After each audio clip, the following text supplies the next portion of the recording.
Hello everyone, I'm Lucy. In the last episode, we learned about the debate surrounding ether in the theoretical physics community that has persisted for over 100 years. In fact, even today, many scientists within the physics community privately acknowledge the existence of ether as the fundamental medium of the universe. However, publicly, due to the mainstream academic community's suppression of the ether concept, discussions about ether are avoided to prevent being labeled as pseudoscience, which could negatively impact their careers. Frankly, this current state of science isn't much different from the Inquisition in the Middle Ages. In addition, understanding the truth of the universe requires more than just theoretical proof. No matter how many mathematical formulas we write, they cannot unveil the secrets of the universe. This highlights a misguided aspect of modern physics, where theory and practice are disconnected. It's peculiar how theoretical physicists are often regarded as superior to experimental physicists. What use is a theory if it proposes ideas, but avoids addressing the real physical phenomena behind them? Yet, this has been the status quo in physics for over a century. Having said that, on the issue of ether, despite all the arguments put forward by the theoretical physics community, the first person who truly glimpsed behind the veil of ether was the legendary Nikola Tesla, perhaps the greatest physicist of our time. The story of Tesla's life is not the theme of this episode, and there is an abundance of information available on the subject. However, most of the stories about Tesla lack a thorough understanding of the technology he explored. So, while many people can recount Tesla's story, very few truly understand the secrets behind Tesla's work. Today, most of us remember him for his alternating current technology, primarily because he relinquished the patent rights, allowing the public to use alternating current's conveniences for free. However, what many don't realize is that if Tesla were alive today, he would likely be disappointed with the widespread use of alternating current technology. For Tesla, alternating current was a failed technology, akin to the radio communication technology he initially invented, which was later plagiarized by Marconi, both expensive and inefficient. Tesla completely abandoned alternating current technology shortly after its development, for the simple reason that he discovered the real key to unlocking the universe's energy. It all began with Maxwell's equations. Maxwell's equations are celebrated as some of the most beautiful and concise in history, yet few people are aware that the equations we see today have been significantly simplified. The original system of equations was far more complex, predicting not only the existence of electromagnetic waves, but more importantly, the existence of a medium in the universe known as the EM mass entity, or ether. Maxwell posited that there could be two different types of electrical disturbances in nature. The first to be considered was a longitudinal wave, which exists at any point in the electrostatic field and is transmitted in all directions through electrostatic pulsations. This was later termed a scalar wave. The other type of electrical disturbance is a transverse wave, where the electric field lines oscillate up and down along a fixed axis, known today as electromagnetic waves. However, although Maxwell predicted the coexistence of two types of waves, he believed that finding longitudinal waves would be impossible because the concentration of the electrostatic field could not be perceived by a person within the field. Therefore, he encouraged experimenters to search for transverse electromagnetic waves. In 1887, the same year as the second unsuccessful ether experiment by Michelson-Morley, Heinrich Hertz announced his discovery of electromagnetic waves, which caused a sensation at the time. Let's examine Hertz's experiments to prove electromagnetic waves. Hertz designed a circuit that converts a small DC voltage into a high voltage at the copper ball. When the voltage between the small copper balls becomes too large, it breaks through the air and produces an electric spark, which Hertz believed was the source of the emitted electromagnetic waves. When the electric field at the receiver vibrates significantly, high pressure is generated between the copper balls, breaking through the air to produce electric sparks. In essence, the generator creates a vibrating electric field through an electric spark between two small copper balls. The purpose of the receiver is to detect whether there is a vibrating electric field present. If there is, an electric spark will also be generated between the copper balls of the receiver. Hertz observed an electrical spark at the receiver in his experiment, which confirmed the existence of electromagnetic waves. 2 years later, however, when Nikola Tesla attempted to replicate these Hertzian experiments, he questioned the results. He argued that the discharge effect observed at the receiver was not due to electromagnetic waves, but rather to electrostatic induction, which Hertz had mistaken for real electromagnetic waves. In fact, Tesla held Hertz in such high regard that he made a special visit to him and personally demonstrated his observations.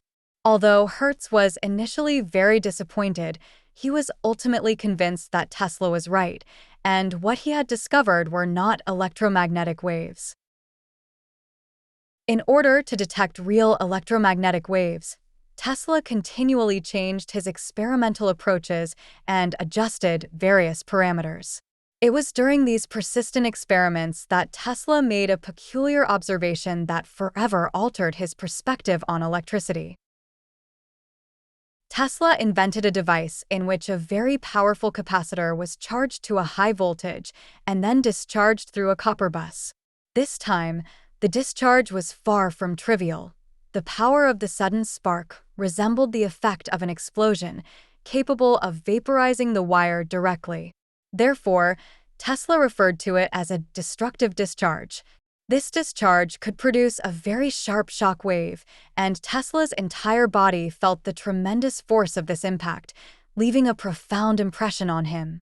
This explosive effect reminded Tesla of a similar phenomenon observed with a high-voltage direct current generator. In fact, this situation has been encountered by many electricians.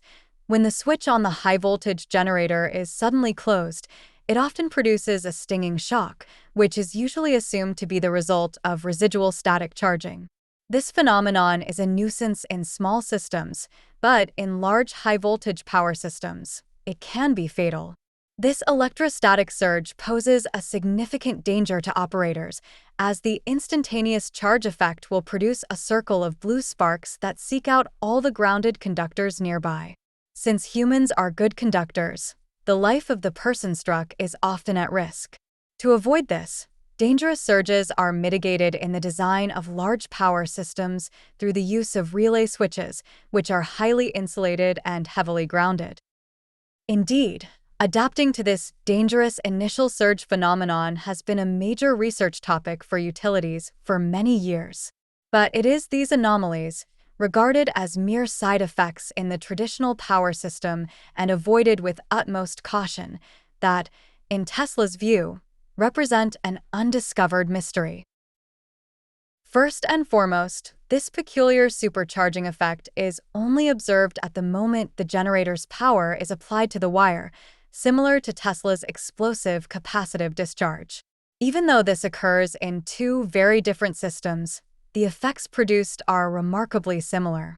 The instantaneous surge provided by the generator appears to be super-concentrated in the wires for a brief moment.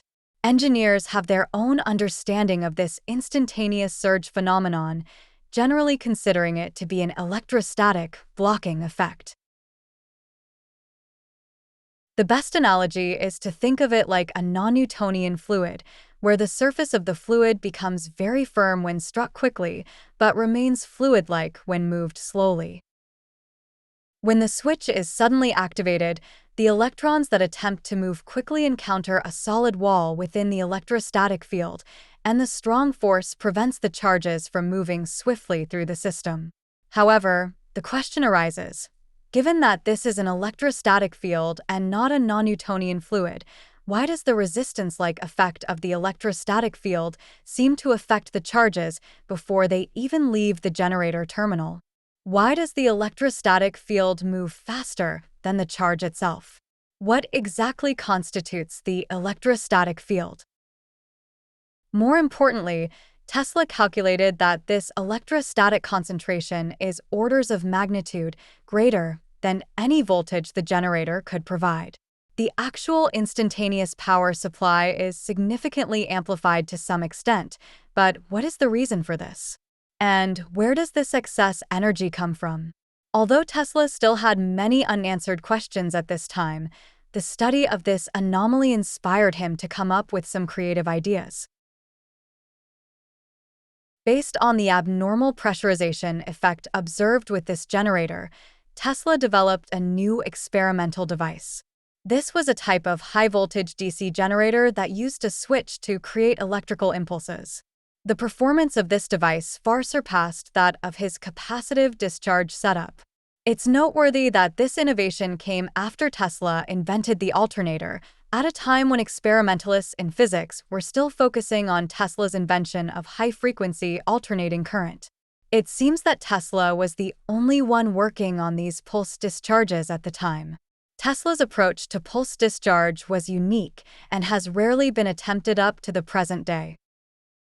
What he was about to produce was an explosive electrical impulse. We know that ordinary capacitor discharge produces an oscillating current. When the high voltage from the generator applies strong unidirectional pressure on the dense charge, the spark current bounces between the capacitor plates. The oscillating charge surges and stops for a period until the boost is consumed and the stored energy is depleted. This oscillation actually limits the total energy available for supercharging, which is something Tesla wanted to avoid. In fact, he spent a considerable amount of time researching ways to stop every countercurrent and other complex current echoes that could cause losses in supercharging. Tesla was seeking a unidirectional superpulse, as this was key to the departure anomaly. As Tesla continued to adjust the experimental parameters, he gradually eliminated the oscillations and alternations of electric charges, marking the beginning of a truly unique effect. When the switch was suddenly closed, a shock wave instantly permeated the entire laboratory, and Tesla could feel a sharp pressure and penetrating electrical stimulation. Tesla realized that some kind of vapor-like state of material particles were actually being ejected from the wires in all directions. To safely continue studying these effects, Tesla set up an insulated glass cover and stood behind the shield to observe. However, it was perplexing that, even then, he could still feel the shock wave and tingling. This anomaly had never been observed before. This phenomenon is more powerful and penetrating than a pure metallic electrostatic discharge, seemingly pushing a high-voltage charge directly into the surrounding space the moment the switch is closed. Tesla continues to improve his experiments. If a switch can trigger this explosive electrical impulse effect, what would happen if the switch was triggered frequently? So, he devised an automatic trip switch. With this device, it is possible to have better control over this frequent triggering effect. In addition, this arrangement allows Tesla to observe at a long distance. To protect itself from constant pressure shocks and stinging sparks, Tesla also used several materials to protect itself, including an insulated glass cover and a conductive copper shield. Why did Tesla need copper metal shielding in addition to insulating glass shielding?